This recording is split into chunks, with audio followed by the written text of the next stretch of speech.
Eu sou Michele, tenho 40 anos, sou psicóloga, frequento a Igreja Metodista Central de Curitiba, sou casada há 17 anos com o Rafael e sou mãe de duas joias preciosas, a Laura, de 8 anos, e o Heitor, de 3. Eu fui convidada para falar desse tema tão lindo, tão incrível, que é florescer na maternidade. E eu fui procurar o que essa palavra significa, né? Florescer. E olha o que eu encontrei. Florescer significa cobrir-se de flores, brotar, aflorar, desenvolver-se e ser próspero, né? E é exatamente assim que a gente se sente quando aquele bebê chega nos nossos braços, aquele bebê desejado, aquele bebê tão esperado, ele nasce. É assim que a gente se sente, parece que a gente não precisa de mais nada, parece que a gente está completo, parece que a gente é a pessoa mais rica do mundo, né? E que tá tudo bem, tá tudo certo, né? Eu creio mesmo que quando a maternidade ela chega para nós, Deus nos cobre, Deus começa a gerar em nós muitas outras virtudes, mas também muitos desafios, né?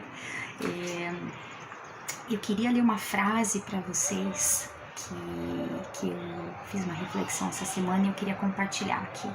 Ela diz o seguinte: não dá para ter os frutos que os outros têm sem plantar as sementes que os outros plantam.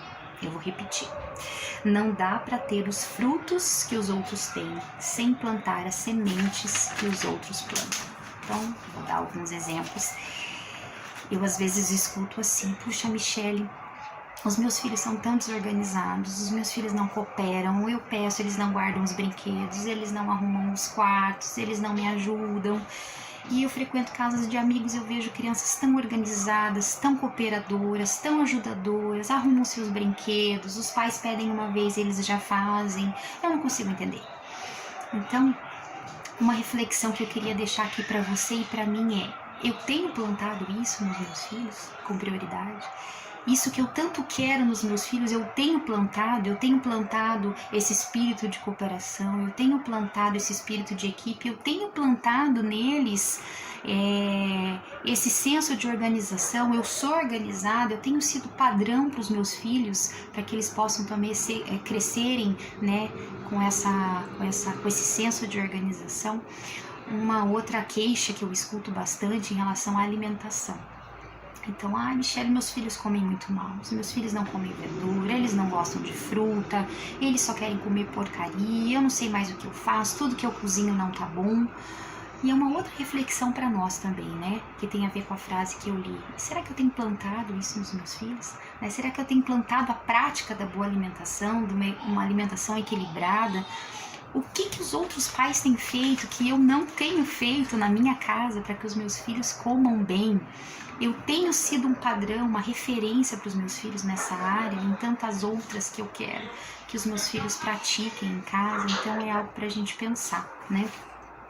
E eu queria colocar vários aspectos aqui para que a gente pense juntas, né? Não são dicas, né? Não tem uma receita, né? O que tem é o padrão, né? Que eu vou falar aqui, que é o padrão de Deus. Então a gente vai conversar sobre isso. Eu quero deixar isso nessa mensagem para a gente encerrar. Então, em primeiro lugar, qual que é o seu padrão? Qual que é o meu padrão, né, para educar os nossos filhos? Qual é o nosso padrão de educação? Nosso padrão é Deus, nosso padrão é a Bíblia, é a palavra do Senhor.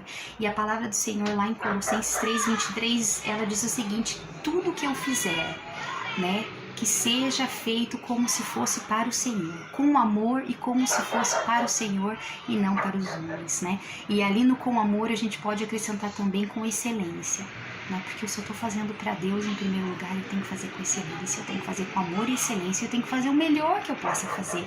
E não é diferente na maternidade, né? A maternidade também é um trabalho que foi nos dado, né? Um ministério que foi nos dado. Como a gente tem exercido a maternidade, né? Tem sido nesse padrão de excelência, nesse padrão de amor, né? Eu também penso assim, que quando a gente se lembra todos os dias que é para Deus em primeiro lugar que eu estou fazendo, fica menos difícil, né, exercer essa maternidade com excelência. Segundo, conheça a si mesma, né? Se perdoe, se reconcilie com essa mãe que nasceu em você, né? Aceite a sua condição de imperfeita, né? Mas não se acomode nas justificativas. Eu escrevi essa frase porque eu tenho percebido que a gente tem vivido uma geração de mães e de mulheres que tem se apoiado muito nas justificativas, né? Então, eu não sou menos mãe não, porque eu não tô cozinhando para os meus filhos. Isso pode ficar para depois. Eu não sou menos mãe, tá tudo bem. Eu não sou menos mãe porque os meus filhos não arrumam os brinquedos. Fica para depois. Hoje eu tô muito cansada para ensinar eles a guardarem. Eu não sou menos mãe por conta disso. Então esse hábito, né, da justificativa, esse hábito de o tempo todo a gente escutar da sociedade que a gente não precisa, se esforçar, porque a mãe já é muito cansada, a mulher ela já exerce muitas funções, isso tem gerado nas mães e nas mulheres esse hábito de se justificar, né? Então que a gente acredite que a gente possa, como eu falei, né, servindo, colocando o padrão de Deus, né, com excelência e com amor, que a gente se perdoe, que a gente perdoe os nossos erros, que a gente entenda que nós somos imperfeitas, mas bola pra frente. Reconheci meu erro, Deus me perdoou, eu me perdoei, né, naquela área que eu peco ali dentro da maternidade, aprendi com isso, bola pra frente, preciso avançar, não posso ficar me justificando. Terceiro, dedique 100% do seu tempo para conhecer os seus filhos. Qualquer oportunidade ela é importante para você conhecer os seus filhos, né? A mãe que se conhece, né? A mãe que investiu no autoconhecimento, que conhece os seus limites, que conhece onde ela peca dentro da maternidade, ela tem mais facilidade, né, nesse processo de conhecer os seus filhos. É muito difícil a gente fazer qualquer coisa para alguém que a gente não conhece. Até dar um simples presente é difícil. Agora você imagina algo mais complexo, como por exemplo reconhecer uma dificuldade emocional ou qualquer outra dificuldade complexa que meu filho esteja passando em algum momento da vida. Vai ser difícil ajudá-lo, vai ser mais difícil ajudá-lo. Então dedique tempo para conhecer os seus filhos. Outra coisa, reserve tempo para fazer o que os seus filhos querem, né? Por exemplo, se diz assim para os seus filhos, vamos brincar? E eles já, né? Eles vibram, né? Vamos! Aí a sua filha mais velha diz, mãe, vamos brincar de casinha? E você fala, não, vamos jogar um jogo. Ela vai aceitar jogar o jogo, muitas das vezes, na maioria das vezes eles vão aceitar. Mas você quebrou ali uma oportunidade de fazer algo que ela queria, algo que ele queria, algo que seus filhos queriam, né? Essas coisas costumam ficar nas nossas memórias afetivas, né? Puxa, meus pais sentavam para brincar comigo, eles tinham prazer em brincar, eles tinham prazer em se divertir. A gente hoje adulto, né, a gente se lembra de tantas coisas na infância, os nossos filhos também vão se lembrar, né? E eu desejo que os nossos filhos tenham essa lembrança gostosa, positiva, afetiva, de que nós brincávamos com ele, né? A gente está construindo várias coisas, né, que não cabe aqui falar porque a gente não tem tempo, mas dedique tempo sim para brincar e para fazer o que eles querem. Não feche as janelas que o seu filho demonstra querer abrir. Vou dar um exemplo. Você está cansada, você trabalhou o dia inteiro, você acordou mais cedo, veio para casa mais tarde, não vê a hora de tomar um banho, comer e dormir. Aí você vai com seu filho pro quarto, com a sua filha pro quarto, e você faz o devocional, ora com ele, vai quase apagando a luz. Seu filho fala, mãe... Aí você fala, não, filha, pode ser amanhã. Filha, mamãe tá muito cansada, mamãe precisa dormir, mamãe acordou 5h30 da manhã, cheguei 8h30 da noite, preciso muito descansar. Seu filho vai dizer assim, tá bom, mãe, pode ser. Você fechou a janela que ele queria abrir pra conversar com você, e às vezes ele queria contar pra você algo que aconteceu no dia dele, uma angústia, algo que ele queria dividir com você, né? Então, não feche essas janelas. Tá difícil, não tá fácil, foi um dia ruim, mas aproveite essas oportunidades para você construir, né, um relacionamento de afinidade com seu filho, um relacionamento mais íntimo com seus filhos. Pratique isso enquanto eles são crianças, né? Na adolescência vai ser mais fácil, né? Que aquele afastamento entre o adolescente e os pais e a mãe, ele não seja tão grande, né? Que seus filhos tenham essa liberdade dessas janelas, né? Se a gente praticar isso na infância, essas janelas abertas que eles abrem e a gente aproveita para escancarar e ouvi-los, na adolescência vai ser mais fácil. Se você já é mãe de adolescente, comece a praticar isso, ore a Deus e Ele vai te ajudar.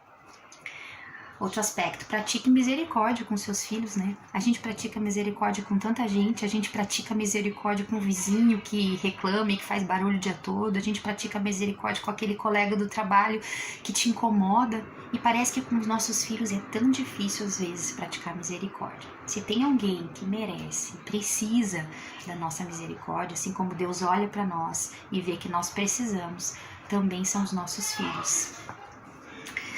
Outro aspecto importante para você não esquecer, peça e aceite ajuda. Eu e você não somos Deus. Importante, principalmente para você que tá para ser mãe ainda, né? Que vai ser mamãe, seu bebê ainda vai nascer. É muito importante que você aceite ajuda e aprenda a pedir também, né? Nós não estamos só. A maternidade, ela não é construída só pela mãe. Ela é uma rede de apoio. O marido que te ajuda a amamentar, que fica com teu filho mais velho, ou que te faz uma água, uma bebida, um chá enquanto você está amamentando para te hidratar, é te ajudar com outras questões, sua sogra, sua mãe, sua tia, uma prima, uma irmã, uma amiga. Toda essa rede de apoio ajuda você a ser a mãe que você é, ou ajuda a ser a mãe que você vai ser. Então, aceite ajuda e peça ajuda quando você precisar. Outra coisa tão importante, mantenha viva, regada, né, a amizade e as amigas, né, que você tem. A gente costuma ter muitas coisas para fazer, né, depois que os nossos filhos nascem, e a gente tem várias tarefas que a gente não tinha.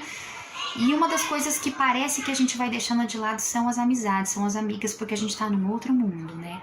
Mas reserve tempo para falar com elas, reserve tempo para ouvi-las, reserve tempo para regar essa amizade que sempre foi a vida toda importante para você, ainda que essa amiga esteja longe de você, mas não deixe de falar com ela, de ouvi-la, de desabafar e também de ouvir um desabafo.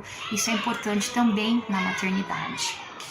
Nono, ao acordar, diga palavras de bênção sobre você, sobre seus filhos e sobre sua casa. Crie esse hábito, acorde e diga, né? Peça a Deus e diga coisas abençoadas, né? A palavra de Deus diz que a boca do justo é um manancial de vida. Olha só que precioso isso. Então a gente precisa dizer, né, que os meus filhos são uma bênção, os meus filhos vão te servir, os meus filhos têm um coração voltado para ti, o meu dia vai ser de paz, o meu esposo, que ele vá bem no trabalho, que eu consiga fazer as minhas atividades no dia. Então fale palavras de bênção já ao acordar, né? Pratique e tenha isso como hábito. 10º, seja a alegria da sua casa, né? A mulher geralmente tem, né, um espírito alegre, ela parece que nasceu para isso, né? Para alegrar, para trazer sensibilidade, para trazer vida para o ambiente, né? Então peça a Deus isso também, né? Pratique isso, que seus filhos vejam em você a alegria, que você seja um padrão de alegria. Eles vão ter mais facilidade de enfrentar as dificuldades, os desafios da vida, né? Quando eles verem você mãe, em mim como mãe, esse padrão de alegria, né? Independente da circunstância. Outra coisa muito importante é reserve, né? Um dia, um momento para cuidar de você integralmente, né?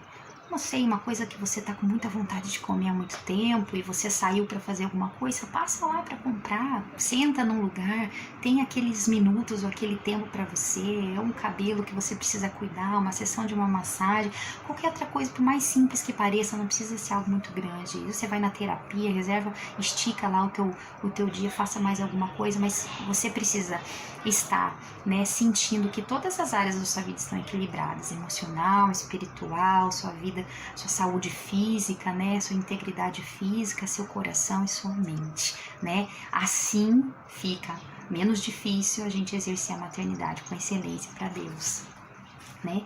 E por fim, queria dizer, né, tão precioso isso e ao mesmo tempo tão desafiador, mas seja cheia e completa, primeiro em Deus, né? Eu li uma outra frase também que eu gostaria de compartilhar com você, que é: Deus tem o tamanho exato do vazio que existe em mim e em você. Nada, né, gente? Nada pode preencher um vazio que existe em nós. Quando a gente espera que a maternidade, né, que os filhos preencham esse vazio, esse algo que está faltando, a gente vai ter uma completa frustração. Então, para você que ainda não é mãe, que vai ser mãe, tá com um bebezinho na barriga e vai nascer, não deposite essa expectativa da felicidade, do completar-se na maternidade. A maternidade não é para isso, não é para nos completar, não é para preencher o vazio. A gente precisa preencher o vazio e a gente precisa se sentir e ser completa em Deus em primeiro lugar. Depois disso, a maternidade vai sim poder ser mais leve, menos complexa, menos difícil todos os dias, né? E eu queria encerrar dizendo para você que eu desejo muito, né, que eu e você possamos florescer na maternidade todos os dias. Foi uma alegria falar com vocês, um grande beijo.